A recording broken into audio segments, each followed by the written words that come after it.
നല്ല മെഴുക്ക് വരും ചായ പേരകില്ല പിന്നെ കൂട്ടില്ല പിന്നെ അവിയൽ പിന്നെ സാമ്പാർ നിങ്ങൾ വീട്ടിലുണ്ടാക്കിയൊന്നും കേട്ടോ സത്യ കാറ്ററിംഗ് ഒരു അപ്ഡേറ്റ് ഉണ്ട് അതിന് സാമ്പാർ അവിയൽ കൂട്ടുകറി അങ്ങനെ സദ്യക്കുള്ള എല്ലാ സാധനങ്ങളും അവിടെ ഉണ്ട് അതിന് കഴിക്കട്ടെ സാമ്പാർ ഓക്കെ ഇങ്ങനെ കൂട്ടി കഴിച്ച് കുറച്ച് അവിയലും പുരട്ടി കൂട്ടുകറിയും കൂട്ടിയിട്ട് മാങ്ങാച്ചാറിന് കൂട്ടാം മാങ്ങാച്ചാറിന് കൂട്ടി ഇങ്ങനെ കുഴച്ച്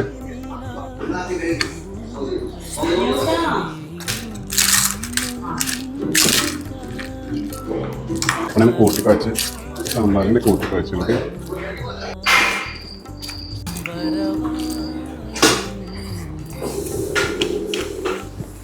പെട്ടെന്ന് കറികളൊക്കെ ആവശ്യമുണ്ടെങ്കിൽ വീട്ടിലൊന്നും ഉണ്ടാക്കാൻ സമയമില്ലെങ്കിൽ സത്യ കാറ്ററിംഗ് തോട്ടക്കര ഗവൺമെന്റ് ഹോസ്പിറ്റലിന്റെ ഓപ്പോസിറ്റ് സത്യ കാറ്ററിംഗ് അവിടെ പോയാൽ മതി.